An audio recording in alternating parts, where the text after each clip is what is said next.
Hey, welcome to North Dakota's favorite local access channel. Wait, no, that's not what we're doing. No, this is the sports show with no name. Sorry, I got confused. We talked about 41 below and 70 below before the show, and now I'm really confused. I thought it was in North Dakota. I was in Kenmare. Welcome to this episode of the sports show with no name. I'm your host, Chad Bryan. As always, I've got Ben Bales in What's his up? blurry room with me. Ben, you got to paint that or something. I don't. How do you even get that? Anyway, maybe clean up. I don't know. Do your laundry, something. I'm just kidding. I'm kidding, Ben. And we have a very special guest today. If you look down at the bottom of your screen, it's my college buddy, Michael Pugh. Mike, what's going on, man? Just living the dream.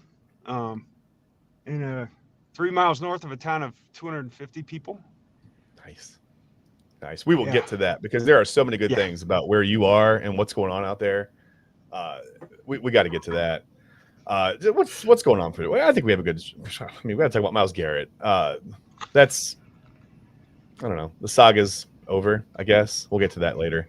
That was really weird. The way that all played out was very, very strange. I'm not sure I even understand what happened, but we're gonna talk about it. So there's that. We gotta talk about the Cavs. We'll get them in headlines real quick. The Cavs are just red hot right now. They win every way imaginable. Even when they should lose, they sit everybody. They're load managing, and they get down early. They still come back and win. It's wild. It's crazy. We'll they're talk about on a 15-game win streak, and it's like they're playing the worst basketball of the season. I know they're in a slump. They're slump winning. I don't understand. But you like it, I guess, going into the playoffs. It's fun. Yeah. And then we're going to get to today was going to be an AL West day. We're going to talk about the Rangers because I think the Rangers, they're kind of like my dark horse to get to the World Series again out of the AL. But I'm not even sure if they're a dark horse. They just might be the favorite if they stay healthy. They're a really good team.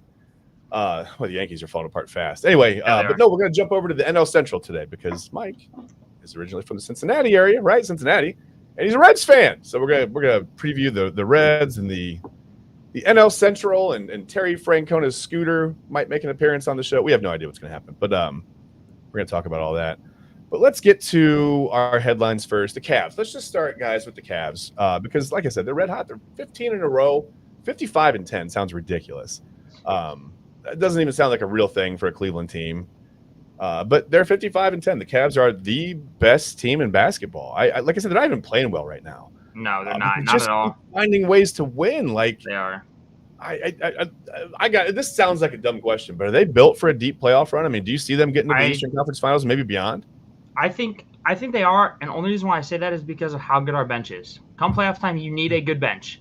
Yeah. And if you look at the Cavs bench, even when the rotations shrink up a little bit, But the Cavs are consistently going 10 to 12 man deep. So you got these guys that are getting all this experience, and come playoff time, like, heaven forbid, I obviously I don't want injuries, but say Darius Garland gets hurt, right? You got Ty Jerome off the bench. You got Craig Porter. People don't forget Craig Porter played 50-some games last year for the Cavs and played well. Yeah. So, like, Ty Jerome, by the way, I think he's the only 50, 40, 90 guy in the league, right? He is. Yeah, 50%, 40% from three, and 90% from the free throw. Yeah. If you would have told me at the beginning of the year that he would have been the only 50, 40, 90 guy, I would have told you you're nuts. Yeah. I'd have been like, you're crazy. There's no way. You meant to say Steph Curry. Like, you didn't mean Ty Jerome. Yeah, right? That's awesome. Like, that's awesome. Yeah, right. That's so cool. Mike, do you get to watch? Do you see the Cavs much out there? Or no, you're in. Where? Tell everybody where you are first of all. Yeah, so when you're not that good at football, you end up and you still love it. You end up in playing NAIA football up in Valley City, North Dakota, which is outside of Fargo. And then I met my wife, who's from Kenmare, North Dakota, which is 30 miles from the Canadian border, north central part. And and eventually we moved to Kenmare. So you go from Cincinnati to Kenmare, a town of 900, and yeah. Cincinnati's a little larger than 900, I think, it's right? Just a little bit, yeah. Just a little bit. So a couple more high schools. I try to explain that. Yeah, in high school we played in front of 15,000 on the regular in football, and when you get to state, you're playing in front of 25,000 at Massillon Stadium, and meanwhile I can hear every single voice of every single fan at the games. Up here. Small towns are great, man. They pull their trucks up to around the field, and they start honking their horn. Yeah, it's a whole different kind of trash talk. Well, now speaking of that, please tell everybody what the mascot's name is. You got to tell me. Yeah, so we're the Kenmare, we co-op. So we're the Kenmare Bowbells Honkers. I love it. It's my favorite Canadian, thing. and we have a mascot. It's a big old Canadian goose. That's awesome. That's fun. And it's my favorite thing of all time. So at halftime shows, they go out in midfield, and it'll just dance for a song, just flap its wings, and then does it randomly attack band members and like bite them on the hamstrings? Because that's no, because they give it to students, and they haven't been given the gift of amazing mascot, like the Philly Fanatic or probably not a lot of feral kids. They don't know to attack other kids. Oh, yeah, no, I get it. Yeah, mostly behaved. I understand. It's slightly disappointing, but understandable. I mean, I guess if everybody's well behaved, that's okay. That's what you want. The honkers. That's one of my favorite things of all time. Like, you got to point me somewhere. I got to get a hoodie, man. But I don't know if I can I even buy a hoodie? Is a hoodie like rated for like 70 below up there? If they like, do I have to make it myself? No, we got summer wear. We got summer wear hoodies. Yeah. Okay. Does it get up to 30 in the summer, or how does it do that? Yeah. No, it's like an uninsulated attic up here. Actually, it gets really hot in the summer for those 2 months, and then for the most part, it's the extremes have to be really rough, though. I mean, all kidding aside, it's tough to adapt. It is, but it's just like how much time you spend outside in Arizona in the summer. Yeah, true. It's the same. It's as long as I got fiber internet, I'm good. Well, but it's a dry heat, so it's fine in Arizona. That's what everybody says. Yeah. I don't think dry heat matters when it's 117. Like, does that matter? You still die. Yeah, the top of my head's melting off my skull. Yeah. Like, that doesn't matter. But it's dry, so that's fine. It dries up immediately. So there's another story that I think we need to share on the show. So, Mike, this is one of my. Why have you had so many cool experiences? How does this happen?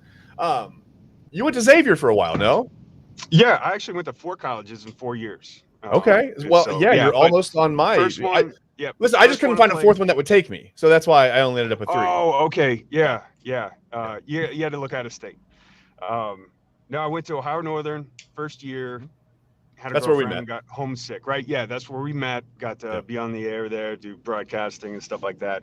And then I was homesick, so I moved home for a week, and then moved down to Xavier and enrolled there. And my roommate, the ROTC guys, were friends with the girls' basketball team, and so I'd play pickup ball all the time. And I get a call from Melanie Balcom, who I forget where she's coaching now, but she went from Xavier to Vanderbilt to a couple other places. Yeah. And she said, Mike, would you be interested in participating in the women's basketball program? Wait.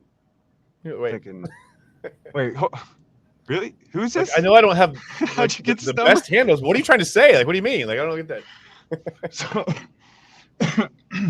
So yeah, they paid me and another guy, and there was 3 student managers, and we got paid, and we got meal plan, we got gear. It was right when the Cintas Center got built, and we practiced against the team every day. That's so cool. That's cool. I mean, what a contribution! Like, that's fantastic. I think that's great. That had to have been fun. There had to be. I mean, you have to have like the most amazing stories from that.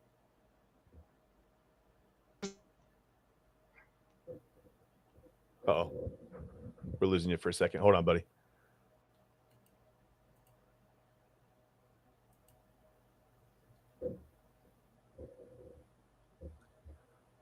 Well, Mike, if you can hear me, we lost your audio for a second. We lost you. I can't hear you. Ben, can you hear me? I can hear you. Okay. We lost your audio, buddy. I don't know if somehow you got muted on my screen and I can't unmute you. I'll tell you what, I'm going to kick you out. Just, can you hear me? Rejoin. I'm going to kick you out and just rejoin, okay? Boy, Mike comes on the show for the first time. I haven't talked to him in 20 years, and he gets kicked off. Imagine that. I think it might be his Wi-Fi. It could be. It could be. I mean, if it's very cold out there, who knows? The Wi-Fi signal might just actually freeze in the air. I think that's one of the coolest contributions you could possibly make. I think that's a really cool story. And we'll wait till Mike gets back in. Ben, go ahead. I was going to say, going back to the Cavs, I mean, if like if you think about it, like I saw a post yesterday, Darius Garland went from statistically being the worst point guard in the NBA to, in a matter of 2 years, being a all-star level point guard and being the most clutch player in the NBA this year. Yeah, he's struggling right now. He's in a little stretch where he's struggling now, but he's struggling right now. But he's still leading the Cavs in clutch points and fourth quarter field goal percentage. And you'd rather have him struggle now than the last week of the season headed into the playoffs, right? Yep. I mean, I think now's the time, or in the second or third round. Let me get Mike back in here. Yeah, sorry about that. No, that's okay. No, that's all right. I just told Ben, I think the Wi-Fi signal probably froze in midair. I can't imagine. No, we're all good. No, okay, so I get asked to join, and then we're practicing, and I didn't play in high school. I went to Cincinnati Moeller, which, I wasn't tall enough. I'm 6'5". Yeah. But I wasn't tall enough to play there. And you would have been the starting center at Brunswick. Let me just tell you that. Right. In my high school, you'd have been easily the tallest guy on the team. Yeah. I'm the tallest guy in the entire county up here. Yeah. Our center the last 2 years was 6'5" and 6'4". You would have been our starting center. That's a Division I program. Yeah, and we're Division I. We made it to the state. We made it to the Elite Eight last year with a 6'5" center. There you go. It's amazing. That draw. When you're drawn from 30 different grade schools, and all of a sudden, I wasn't tall enough. This is unfortunate. That's how you end up with alumni like Ken Griffey Jr. though, Ken Griffey Jr., Buddy Bell, Barry Larkin. Yeah. Jeez. And on and on. What an alumni the class. list goes on and on, literally. Yeah. That's wild. I'm playing. I'm practicing every day in the Cintas Center. We're hanging out with the guys team. And that was when David West was there, Romain Sato, Lionel Chalmers. They all played the NBA. And then, So the girls. I'm tall. I'm not allowed to jump. I dunked in the first practice, and then I got yelled at for because your knees end up in someone's face when you dunk, and the last thing they want you to do is hurt a scholarship athlete. Someone they actually care about. Trying to be, because you think you're awesome. And so it was a very grounded game, but it's organized. It's very organized and very physical. And so, and a lot of these girls are like 6'3", 6'4", 6'5", and some of them are grabbing the rim and stuff. And but they didn't take any crap from anybody, ever. And some of these girls were flat out mean, and so as you would expect, but you want an athlete, right? I mean, and so there was an All-American, Jen Phillips. She got drafted in WNBA. She was 6'3", almost 6'4". Yeah. Incredible basketball player, incredible person too. But on the court, she did not put up with my shenanigans, and I may or may not have gotten a couple shots. I like her already. A couple errant knees. But it was incredible, incredible experience. So I always say, those, when you go on business retreats and stuff like that, they're like, all right, let everyone 2 truths and a lie. I always say, I'm a Division I. I played Division I women's basketball. I have my uncle is Dan Patrick, and I played Division II football. And I know people are like, it is the football one because everyone knows, people know that I played football in college, but they don't know that I wasn't that good, and I played Division III, then NAIA. Good enough, man. So, not that many people played that level. You're good enough. So I still got. My mom gave me a shirt from every school I went to. Okay. So Ohio Northern, I got a polar bear long sleeve shirt. I got a Xavier women's basketball shirt. And this for awesome. Christmas this year. And then I got a Northern Kentucky where I went to school part-time, and worked my way up to, and then a Valley City State shirt. So it was pretty sweet, but it just brought back all those great memories and stuff. So it's such a cool contribution. Like I was saying before, your Wi-Fi went down on you there. I just think it's a cool way to give back, man. It's a really cool way to just and earn your way through college. I mean, that's they gave back to you as well. I'm pretty sure I spent that money at Dana Gardens, the bar that was 2 blocks away. Yeah, you'll have the that. house, That's a so. college thing. Yeah. Yeah. I wasn't much of a portfolio or a saver. You know, I wasn't a financial guy in college. I was like, It's oh, about the money out of my hands. I don't memories. need that. Yeah, I don't want that. Well, those were the days, I guess. What else can we talk about? We got to talk about NFL free agency because it got kind of wild. We'll get to Myles Garrett in a minute, but I want to ask you guys a real quick question. Of all the quarterbacks that have signed, and there's still some guys that are out there, but I don't think, you know, the handful of guys that have already signed, and I'm specifically referring to like Justin Fields with the Jets, Sam Darnold with the Seahawks, Daniel Jones with the Colts, which, by the way, does this mean the Colts have given up on Anthony Richardson, or is Jones expected to be the backup there? What do you think? I heard that they're going to let them compete against each other. Okay. For the starting job. I hope Richardson doesn't get tired. Me too. He doesn't get tired. You, Mike? You remember that, right? You saw that during the season. Oh, it didn't make sense. No. How does your quarterback sit out a play because he's tired? Like, what? Yeah, he's such a good athlete, and you know, it's maybe he had a man cold. I hear it's worse than childbirth. Dude, listen, my wife will tell you, yes, that's true. Anytime I've ever been ill, I've been on my deathbed, even with a slight. If it's my allergies, I'm on my deathbed. I'm not moving for 8 days. That's it. Call the family, call the priest, just in case, you know. Dude, Anthony Richardson reminds me of like a young Josh Allen, but not as good as a young Josh Allen because like he's got that athletic size. He's 6'5", like you said, Mike. He's a great athlete, 6'5". Yep. Can run like crazy. 240. He's got the arm. He can make all the throws. Yeah, but he just needs a coach that can coach him up like Josh. Like, not saying he's going to be Josh Allen, but like you know, he's got that young Josh Allen. Not very accurate. He's got to learn to throw with some touch. Yeah. Yeah, it's all instinct based. It's all. But like, if he can even be half of what Josh Allen is, dude, he'll be incredible. If he can be half of what Josh Allen is, he can make almost $100 a minute over the life of his contract. Like, that's what Josh Allen's got. I don't know the total deals. I know it was $330-some million or whatever. Yeah. But he's making over $100 a minute for the life of that contract. That's so fun. Like it's not Josh Allen's fault at all. But I think about all the people that don't have health care. And this guy's making $100 a minute to throw football. It's not his fault. I mean, I absolutely would expect him to take it if it's offered, but that's wild. So what do you think? I was going to ask, and then Joshua Dobbs with the Patriots. I was going to ask you, Mike, I'll start with you. Who do you think ended up in the best place for them? Does that make sense? I mean, you think Fields is going to be okay in New York?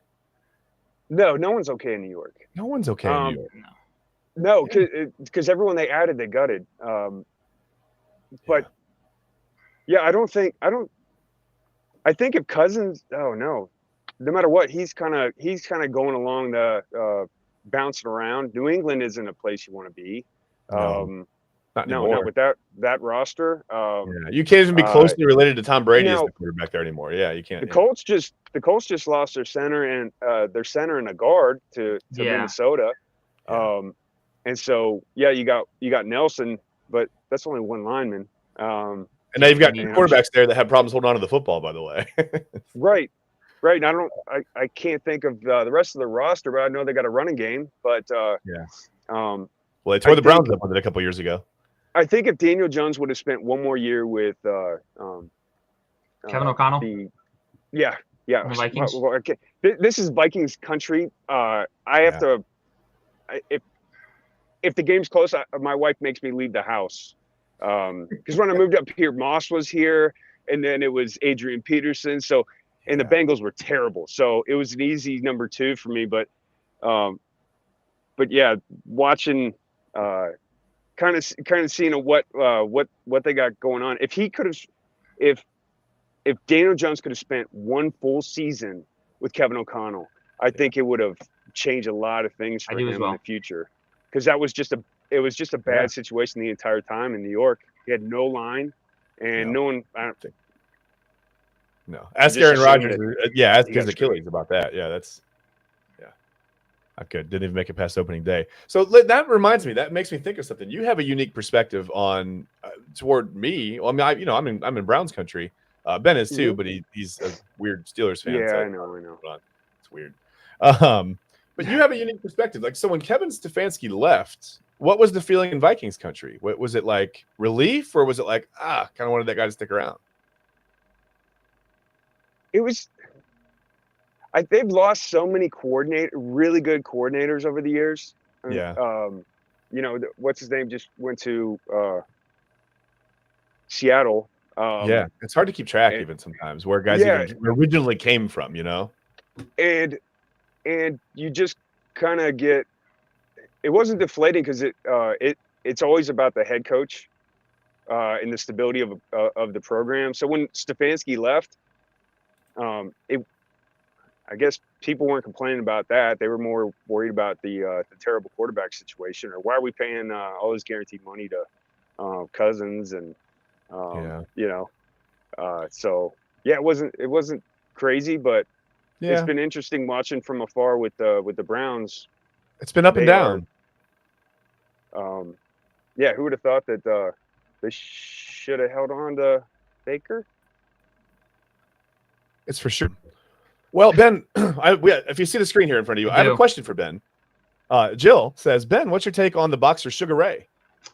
So, I mean, a little bit before my time, but obviously, I think he's really, really good. Okay. From the stuff I've heard and read, but yeah, fair enough. Not huge into boxing, but something I follow here and there. You look like a boxer. Well, you look like a guy who would be easy to punch. I don't know. Okay. Anyway, sorry, Ben. That was not unfair. Let's move on because I don't want to punch Ben. I just wondered about the Kevin Stefanski thing. Sometimes I feel like I'm up and down on Kevin Stefanski. It's like he's been the coach of the year, and then sometimes I feel like we're stuck with him. You know what I mean? It's like that's what happens though when you have a head coach. I mean, people just wanted to fire Ryan Day, and the Buckeyes went and won a national title. I mean, I'll say this: people wanted to fire Mike Tomlin for consistently producing winning seasons. It's wild. I get it. All the first round exits are frustrating, but not I get that when you're a Browns fan, because what does the first round look like? Yeah, but then I tell people I was like, if you look at our roster, when's the last time we had a decent quarterback and we were favored in a first round playoff game? Yeah, a guy not named Duck or Mason or yeah, it's been really weird. It's been a really weird quarterback run there. And Fields is by far the best athlete you've had, but he just never quite. No, he never has figured it out. And I do want to say this though. I think that going back, like you said, going back to all these free agency signings. Yeah, I think the best. I guess you could say best situation would be Sam Darnold to Seattle. But I mean, they lost DK Metcalf, they lost Tyler Lockett, but at the same time, but there's a ton of receivers out there still available. Yeah, ton of receivers. There's a bunch of receivers, but I think just based off what Geno Smith was able to do there, and kind of how Sam Darnold did last year, I think Sam Darnold set up the most for success, but we'll see. Because now that I think about it, does Amari Cooper feel like a fit in Seattle to you? That feels like a kind of a. I could see that. Yeah, I could see Amari Cooper in Seattle. Okay, maybe we'll see that. I could see that. I was surprised Joey Bosa didn't end up in San Francisco. I thought me he would too. Be, but what a waste.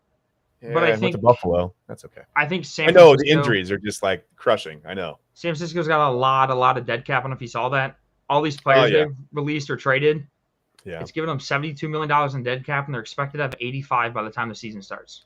Hey, just transfer it all to signing bonuses. That's what the Browns do every year, right? Just hundreds of millions in signing bonuses, and it's fine.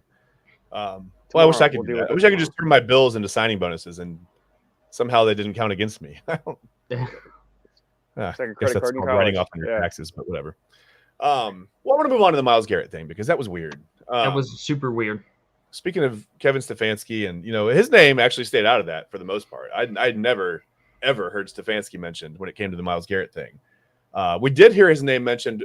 I don't know if you saw the end of the year grades that all organizations ask players about certain things, and boy, Kevin Stefanski did the worst of any coach who held on to his job, which is surprising. I mean, that's another reason that I wanted to ask you, Mike, about how you felt about how Vikings country felt anyway when Kevin left there, when Stefanski left, because apparently there might be a little bit of a culture issue here in Cleveland. I don't know if.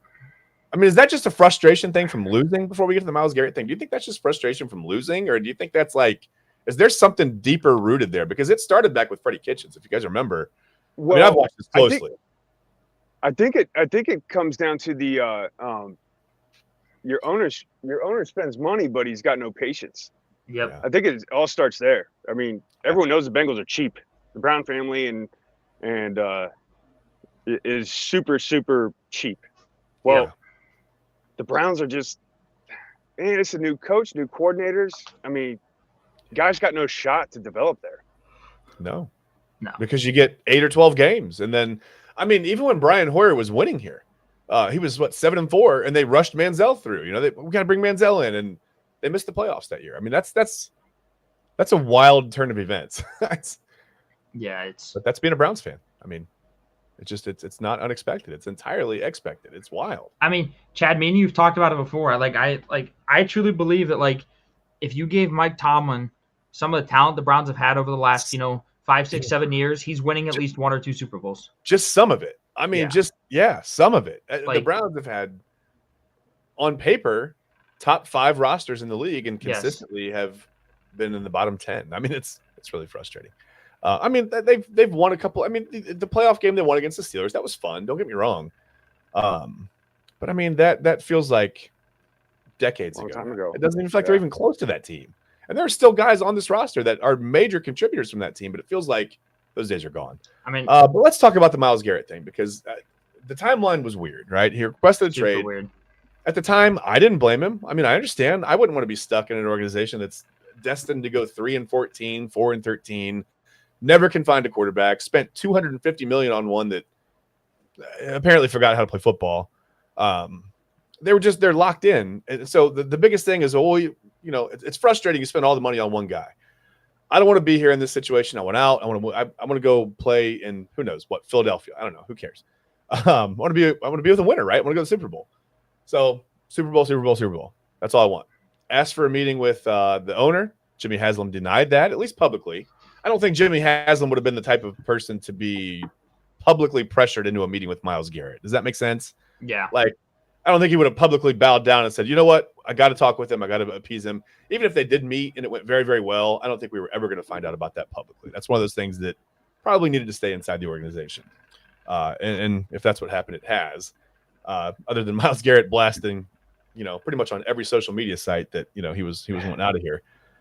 So then they meet up, and you think it's gone, and we don't know they're meeting up, but you think Myles is gone, and they're going to have to trade him, and maybe you wait until the draft or as close to the draft as possible to try to figure out A, what you're going to do, B, how you regroup, and C, who's going to offer the best package, right? Because I feel like when you demand a trade that vocally, that it kind of diminishes your return a little bit as an organization. Like it seems like you're forced to trade the guy. Like no one's going to come in and offer 4 first-round picks now, right? Yeah.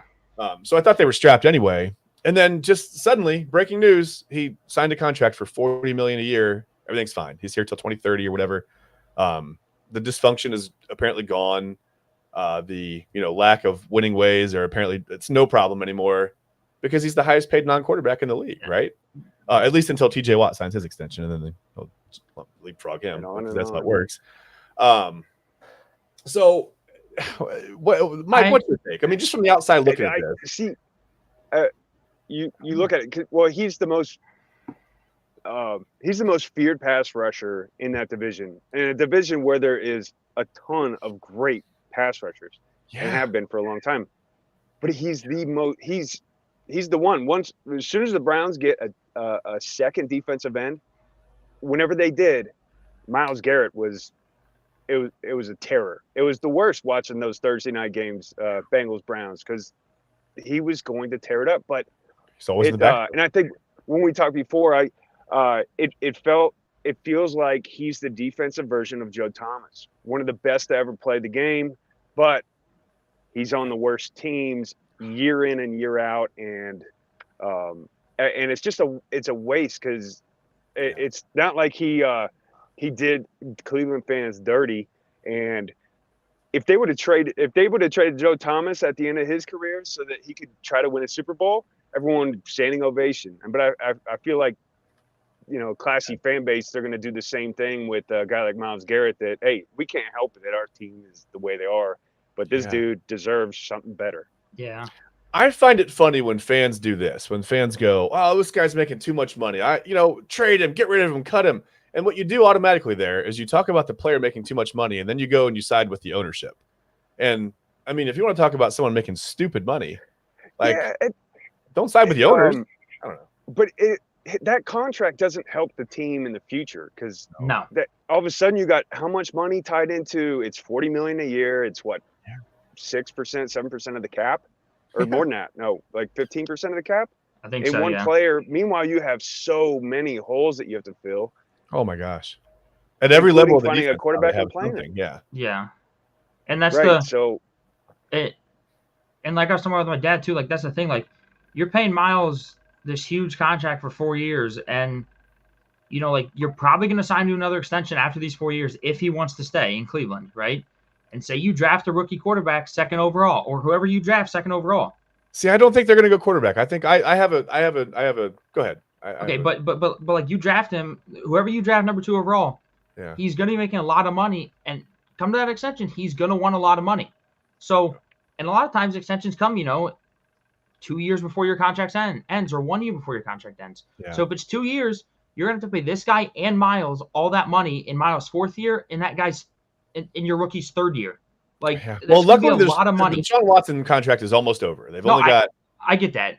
Yeah, it's He's close. due $46 million this year, and then they're done. Yeah. But still, like Mike said, but then you're paying Garrett all this guaranteed money, and it's a huge percentage of the cap. It's enormous.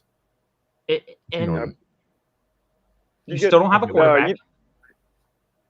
with the Bengals, when the Bengals, right when they were getting Burrow, they went, they're terrible. You still have to spend the money. So maybe Yeah. it's that, but it's that Watson contract that is the big trapped hurt. everything. And so it's hard to ignore the fact that you're gonna pay 40 more for a second player. Yeah. You got to pay the money. Yeah. Bengals didn't have it. They paid Joe Mixon extra, additional money, and you're like, Yeah. oh, well, we got to pay somebody. The Bengals had one of the most confusing off seasons to me over the last couple of seasons, really.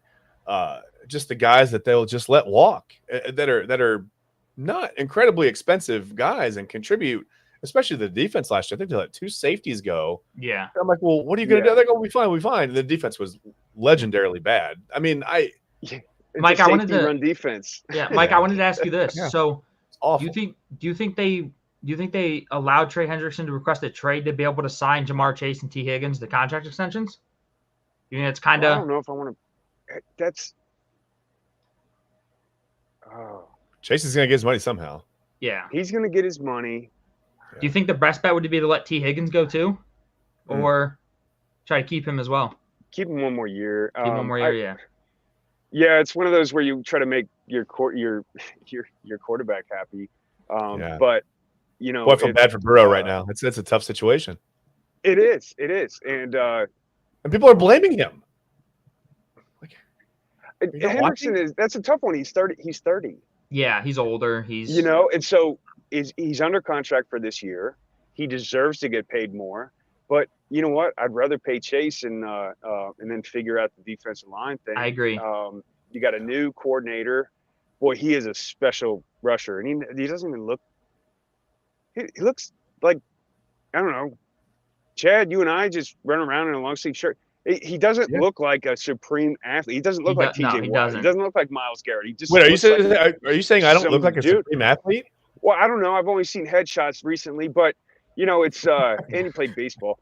Yeah, that's a good point. That's a good point.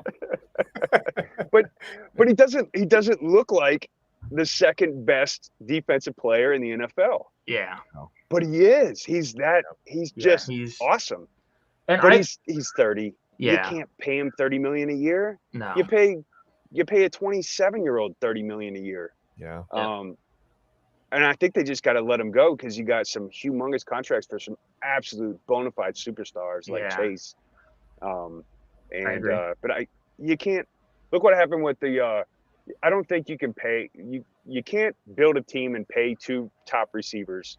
Look what happened with the. You remember when Anquan Bolden and Larry Fitzgerald. Yeah. I mean, they tried to do it back in the day, the Cardinals, and you just saw it. You swallow up the cap all in one room, and T. Higgins gets hurt quite a bit. Yeah. And then all of a sudden, there aren't enough touches for guys when they're both making that much money either. You know what I mean? Like it becomes an issue. I'm just glad we signed a 6'6", 252-pound non-run blocking tight end. Yeah. Mike Gesicki for.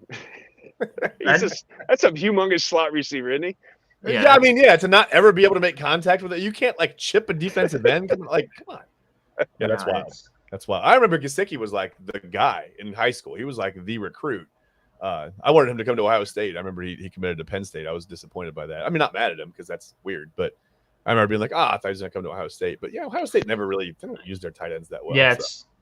I mean, it's kind of like that's been a thing for coach after coach after coach too. I mean, since Tressel, no one's really used the tight ends that well. Yeah, no. I mean, the last like tight end Ohio State really used was Cade Stover. Yeah. And now he's. But before that, I mean, I think of like Ben Hartsock and like guys who had a little better numbers than that. It's been few and far between. Like they've had a lot of tight ends with really good, like G. Scott, Cade Stover. Guys have great potential. They just never, I think sometimes we get like, especially with Urban Meyer, during the Urban Meyer era, everybody was always looking for the next Percy Harvin, right? Or the next, tight end who I won't say his name because he was a good tight end, but not a great person. Aaron. Yeah. Aaron.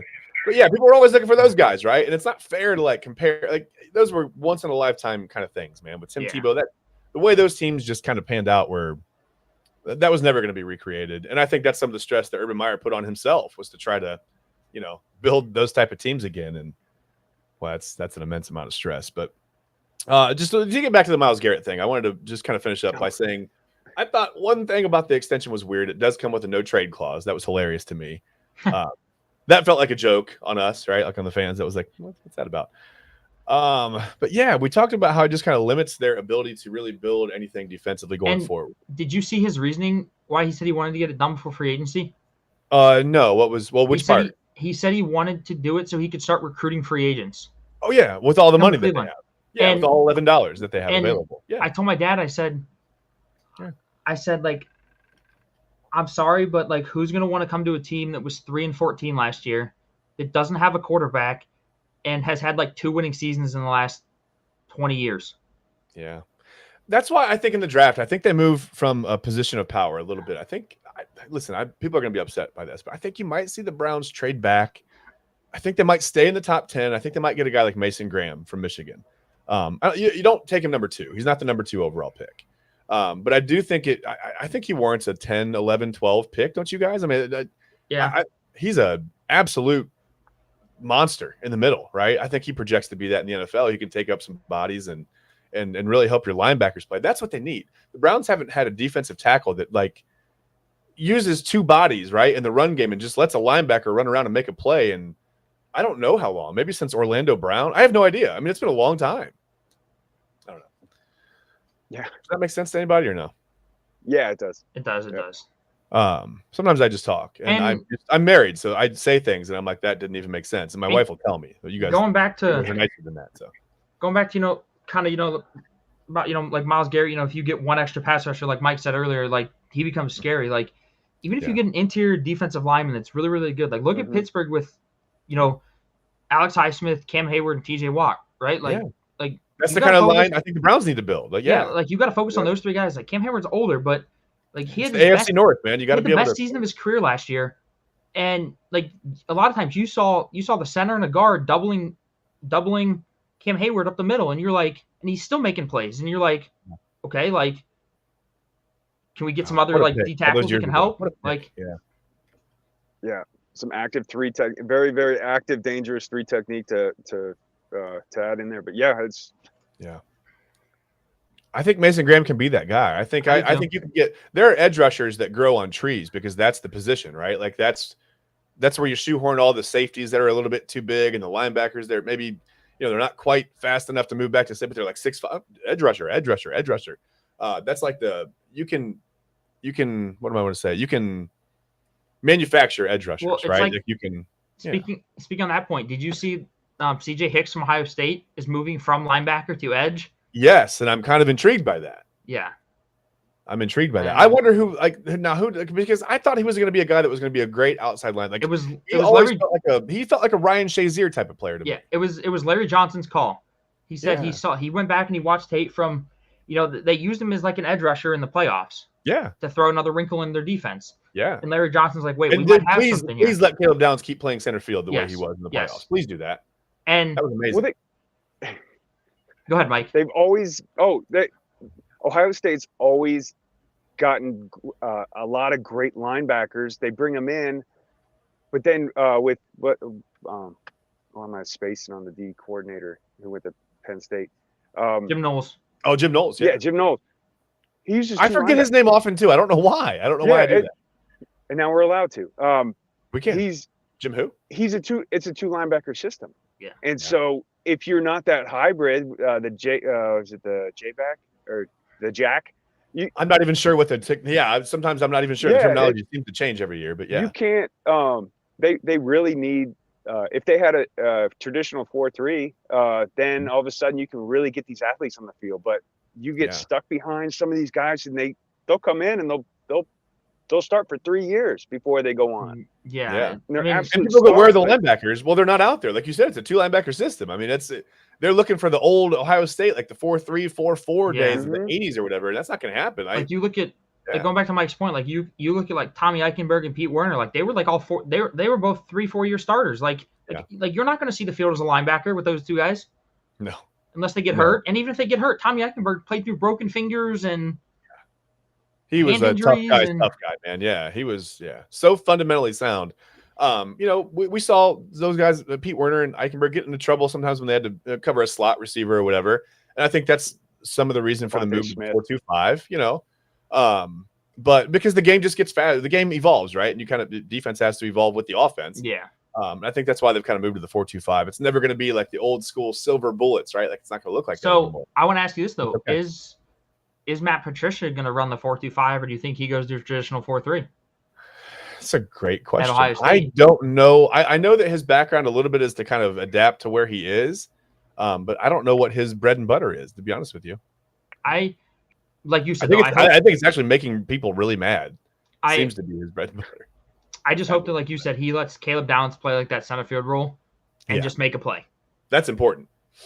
Caleb Downs is one of the most instinctive players and really good at being instinctive that I've ever seen. Maybe it reminds me a little bit of Malik Hooker, but Malik Hooker wasn't quite as good in the run against the run. But Malik Hooker just could sit back and just get to a football, man. Kind of reminds me a little bit of Troy Polamalu, kind of that guy that can just play center field, kind of roam the field. Yeah. And sniff out a play before it even happens. Yeah, like an Ed Reed kind of guy. Like he's like a true, he's a great football player. Great football player. Just so versatile too. Thank you, Alabama. Return. You could use him on offense. I'm sure you could use him on offense. Well, he was gonna play running back, remember? Yeah. Well, then they got Quinshon Judkins. Yeah. He and Henderson stayed healthy the whole year. They didn't need him to. Yeah. But and they've got they've got a staff of running backs ready. He returned a punt for a touchdown too. Like, this guy's incredible. Yeah. He'll be a day one starter in the NFL. Do you think is there a chance he's a Heisman finalist? Do you think they'll ever let him play enough special teams? Do you think he gets that kind of press? I think he could, because I mean, you're losing. I think if there's anyone who's going to, I think he's one who can. Yeah. I mean, the defensive Heisman. Yeah, we're so obsessed with quarterbacks winning that award lately that I don't know if that happens. I mean, I think you could see. If there's anybody, it's him. I think you could see 2 Ohio State guys as Heisman finalists this year. I think it's Jeremiah Smith, and I think you could see Caleb Downs on the defensive side of the ball. I think you could see 2 out of the top 4. Man, okay, sounds like video game stuff. I'm here for it. I like it. Let's go to baseball. You guys want to talk about baseball? I do. It's my show. So I'm out. See you later. Everybody just leave. That's fine. You've left me before. I'm used to it. That sounds like a bad breakup story, but no, your Wi-Fi just went down. Sorry, I don't want to go there. Where are we? We're going to talk about the NL Central. And first of all, I posted a thing on Facebook, and my cousin Nate was kind enough to respond. I was going to count the responses that we had for the show, because I said we'd try to read the comments on the air, and we had one response. So it was tough for me to count. But basically, he's kind of going where we are. This is a 3-team division this year. This is maybe the Reds, right? I think the Reds have a lot of young talent. With Terry Francona, I would never count a team out, because I saw what he did with some of these Indians/Guardians teams in Cleveland. And Francona is he's a miracle worker. He's a player's guy, but he also commands that respect and that discipline in the clubhouse. And I think it's like he has the perfect mix. But this is really the Cubs and the Brewers division, I think. The Brewers had some losses in the offseason. They didn't really try to replace anyone that well, I don't think. The Cubs don't have an ace. So that is where the opening is for the Reds, I think. No one's going to run away with this. You're going to see somebody win this division at probably like 84-78, right? I don't think anybody's going to win 90, 95 games out of this division. If they do, I'll be very surprised. I wouldn't be surprised if it is the Reds, though. If some team does win 90 games, I wouldn't be surprised if it's the Reds. Okay, that's fair. The Francona factor? Yeah. It definitely the Francona factor, because I think, we've seen it time and time again when a manager loses the locker room.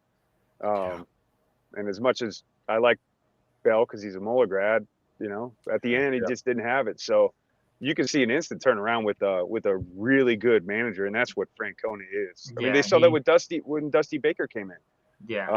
And kind of turned things around. But these are young guys, phenomenal pitching.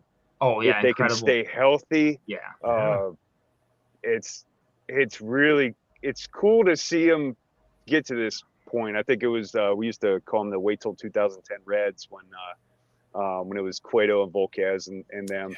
Johnny Cueto was fun to watch back in the day. But they were just so terrible. But you could see like, oh, okay, this is a dude. This guy's going to be incredible. And then and Dusty made him, but then he burned out all their arms. Well, hopefully Francona doesn't have a history of that. No, like Dusty Baker did. But if he can get, careful, because Francona will latch on to one guy in the bullpen and run him into the ground. That's. Oh, okay. Well, that's why you got like 8 of them. I really think the manager is a huge difference. I do too. Because baseball can be boring for baseball players. Yeah. Right.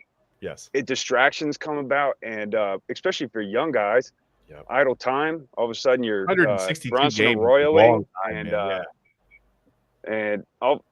the next thing you know. But if he's able to, kind of channel that young energy, and those arms can stay healthy. And you got that middle infield.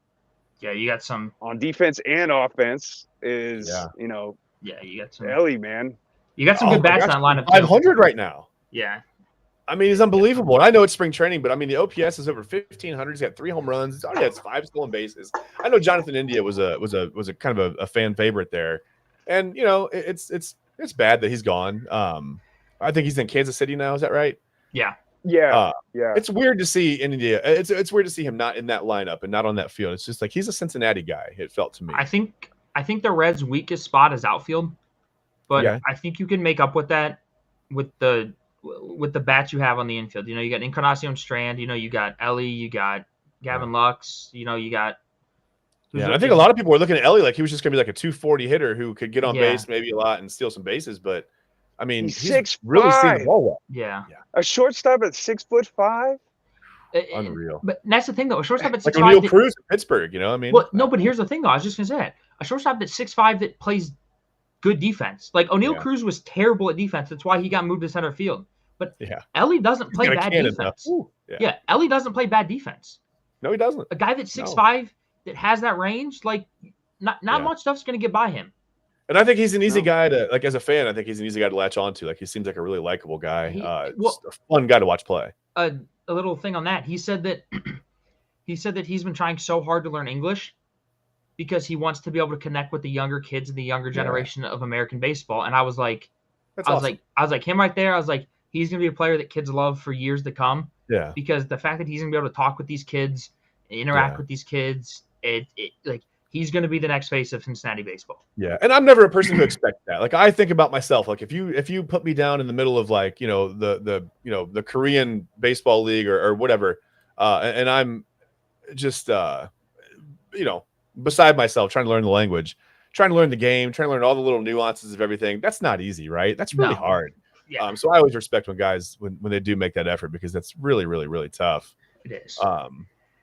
I don't want to not put comments on the show, so I'm just. Hey, we got a Ryan Michael says, yo, Ryan, what's going on? How you doing? But yeah, we were just talking about the NL Central, and I think the Reds are the team that, I mean, everybody knows what the Cubs can be, right? We know the Cubs they're going to win some games. They're going to win 80, 84 games. They're going to be right there, I think, as long as they can stay healthy. I think the Brewers can be there. I don't think the Brewers are going to be as good as they have been. Allegedly, the Pirates and the Cardinals are still in this division. So there's that. Dude, how do you not sign a single free? I have no idea. That's the Cardinals did nothing. Nothing. I think they were banking on Wainwright and Yachty coming back. I think they thought they were gonna. I don't know. Run it back for one more year, maybe. I'm not sure. Well, Is Carpenter still there? He might be. Chris Carpenter. He might Is be. does Mark McGuire still play there? Is he a thing? See, His forearms are still there. Yeah. His forearms will never leave. Yeah. I think they Still were making sense in the Budweiser sign. I just think they were betting on somebody trading for Nolan Arenado to get pieces in return, and nobody bid on Arenado. And then okay, now we're kind of stuck with him. And by the time they were stuck with him, all the good free agents were kind of gone. Yeah. And they're kind of okay, let's just kind of roll with what we have and see what happens. Right. Well, I think health is a big thing. I think that's a huge factor. And I think the question for the Reds is the Reds haven't won a playoff game since, Mike, do you know the year? They haven't won a series since, wasn't that year they played the Giants? If it's 90. No, they didn't win that series. Was it 90? If it was 95, that was the last time. Yeah, they ended up running into the Braves that year. They won in the NLDS. They haven't won a playoff game since 2012. So the big question for the Reds, and I think this is a huge question, right? Can the Reds? Wait, it has nothing to do with the Reds. Will Terry Francona's make an appearance? Well, there he is. Game changer. There he is, right there. Look at him. He's got his Reds gear on. He's got his little Guardians. He didn't forget about the Guardians. He's gassed up. He's ready to go. Don't hit the gas too hard, Terry. There he goes. That's really good. All right. Well, there he goes. He's off to Cincinnati. So that's fine. Sorry, I had to fit that in there. I had fun making that one. But that's the big question. Will Terry Francona, was Scooter make an appearance? Will that be there? Oh, hold on. My wife said we're going to put up the comment because she's a Guardians fan and we don't talk about 1995 here. So sorry, that Reds series, apparently that didn't happen. They didn't win that series because 1995 is the year that did not happen in this house. So I apologize for that. That's a thing. That's rough. Sorry about that. I might be in trouble after this show. We'll see what happens. But yeah, I don't know. Hey, my graphics are weird today. It's okay. 2016 didn't happen either here. Yeah, we don't talk about that. Well, at least anything after the rain delay. Don't tell the Cubs. Yeah. Fine. Yeah. Boy, I was really torn in that series. All you need is 3 bona fide star pitchers. Me and Chad were talking about that before the show. Just talked about this before the show. We talk about it all the time. If you can get to October with 3 guys, you're good. When Cleveland had Cliff Lee, CC Sabathia, who's that big guy? CC Sabathia, and they had one other really good pitcher. I can't remember who the third guy was on that staff. Talking about Jake Westbrook? Is that him? It might have been Westbrook. No. He had some good. He had some like really good starts down the stretch. I remember Westbrook was always responsible for like getting them to the division title those years. Remember? Yeah. Like he had some really good starts in like September.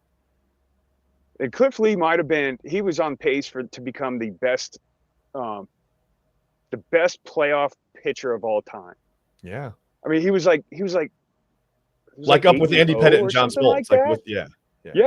Yeah, he was untouchable. And but if you have those 3 pitchers, you're really you can win a playoff series. That's the difference. And so if the Reds can keep if those young guys can develop with Green and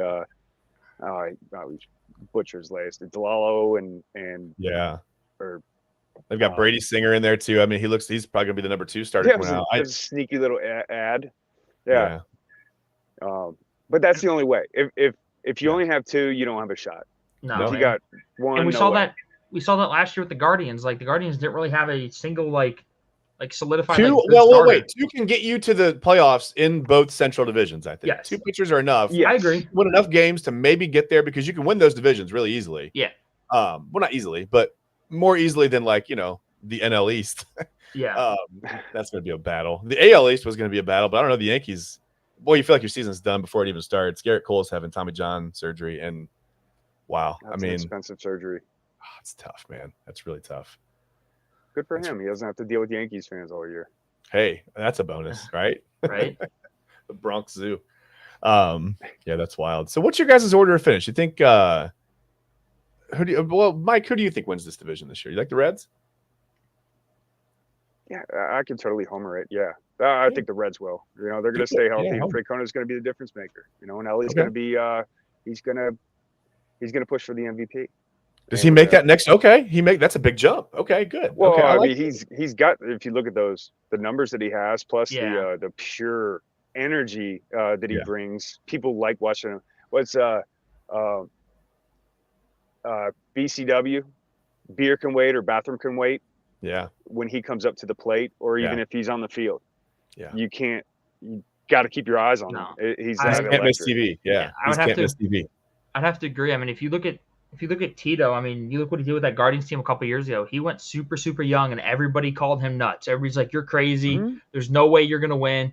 He won 90 They're games. tanking. They're going to tank, right? Yeah. They're Won 90 games. Took the Yankees to a game 5 in the ALDS, and you're like, okay, wait a second. And then after the series, he's like, he's like, give us a couple of years and we'll be really, really good. You fast forward a couple of years, this is that team that he was talking about that was going to be really, really good.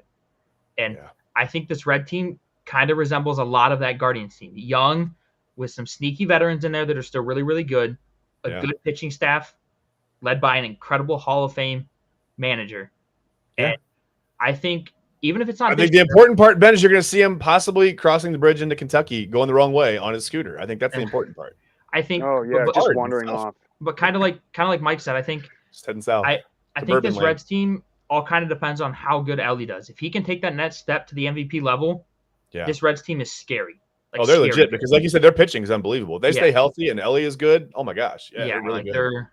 But if I had to pick, I think this year it's either this year I'm gonna say I think it's the Cubs that win the division. Okay. But I think the Reds come in second. I think the Brewers will fall to third. Yeah. But I think the third place team in that division isn't even close to sniffing a wild card either. I think No. I think whoever the third this is place gonna team fall could off. have a losing record. I think they could go under 500. But I think you fast forward to next year, I think the Reds win that division. Yeah. And like I said, the Cardinals, hey, they're in the division. That's fun.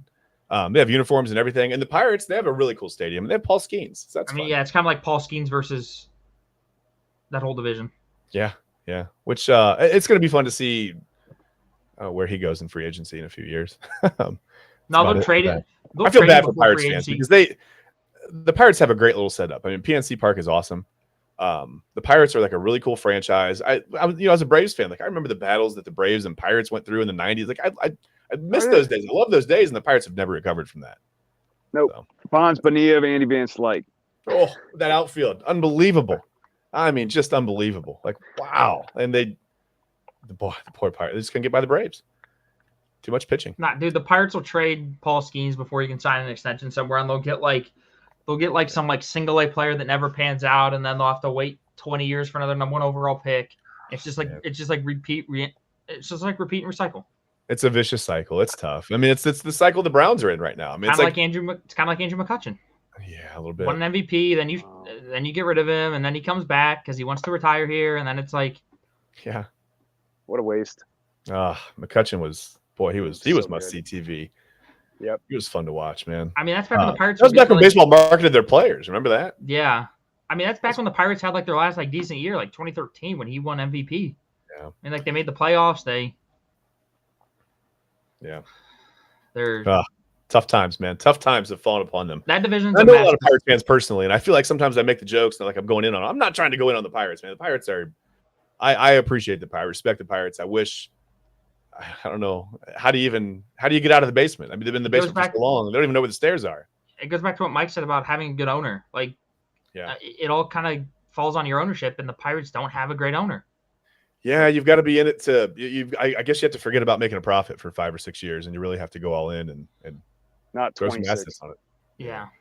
Not 26 years of making profit and being bad. Yeah. Are they making profit? I'm sure they're making profit. Every team's making money. Yeah. Anyone who doesn't spend any money on their team. The profit sharing is crazy good if you don't invest. I don't know how many articles have been written on that. Holy moly! You can either you can win 30 games and walk away with just as much profit as somebody who loses in the World Series. Like investing in a Roth IRA, it's fantastic return on investment. Don't take financial advice from me. Don't do that. That's a bad idea. Don't listen to that. But yeah, I don't know. I think like sometimes I think of like I said, you just kind of have to go on. You got to spend money, right? You got to spend money to make money. But you have to spend money to win games, and you can't. But then it's like, well, you keep turning a profit. That's got to be addicting after a while, right? I mean, yeah. I mean, the owner's sitting there racking in all this money, and people still go to the games. I love think when fans say, "I pay the players." No, you don't. The TV deals pay the salaries. Let's be honest. Like you don't like that attendance doesn't pay the salaries. Let's be real. How many people go to PNC Park just for the view? I mean, everybody. Not the view of the Pirates either. It's the view of the river. Yeah, they're looking at it's not the Pirates. And a cool Hall of Fame. Yeah. That's a cool place. And if they would have just let Mark Cuban buy the team and just be done with it, back in what was it, 19 or 2002 or something like that. I forgot about that. I forgot that he wanted to buy the Pirates. Yeah. He tried to buy the Pirates. He tried to buy the Cubs, and they just wouldn't let him in. And he's such an amazing owner. And they would have not been crap. Think of what could have been. The Pirates on the hill could have had Paul Skeens and Luka Doncic right on the mound. That would have been amazing. Luka Doncic and Paul Skeens are a 1-2. Hey, listen, another hour has gone by on a Wednesday. I can't believe it's been an hour already. Time flies on this show. But I want to thank our special guest, Mike Pugh. Mike, thanks so much for coming on. Yeah, thank you. We got to have you back, man. We got to hear more about the Honkers. We got to get with you. That was a lot of fun. Yeah, we didn't even talk about the fact that it's 9-man football, and we'll leave that to another day. But no, thank you. This was a lot of fun. I'm glad you had fun, man. You're welcome back anytime. You don't have the permanent link, so I was gonna say you could just pop on anytime, but you can't. You don't have the permanent link. No. We tried sending out the permanent link, and it doesn't work. It's not a permanent link at all. So sorry, I'll have to give you the link. But let me know if you ever want to come back on, man. You're welcome anytime. Ben, I'd thank you, but you didn't do anything today. I know. You were just kind of sitting over there. No, I'm kidding. For my co-host Ben Bales, I'm Chad Bryan. This has been another episode of the Sports Show with No Name. Next week we're going to talk more. I'm going to get into. We'll do the AL West next week. We'll talk about the Rangers and the Astros and who's going to win that division. It won't be the Angels. Sorry, my cousin Nate is probably watching. Sorry, it's not going to be the Angels. I'm really sorry. What else next week? We can talk about some of the draft stuff. We've been trying to get into the draft, but things have been so busy. We've been talking about where Myles Garrett was going to go, and now we know where he is. We can talk about the NFL draft next week as well. And oh my gosh, Mike just flipped his truck. Look at that. He just crashed right on us there. Well, hopefully he's okay. We'll let you know next week on the show how that worked out. If you needed a tow truck to get out of that ditch that he just obviously flipped his truck into. And other than that, we will see you next week on the Sports Show with No Name. Thanks, guys.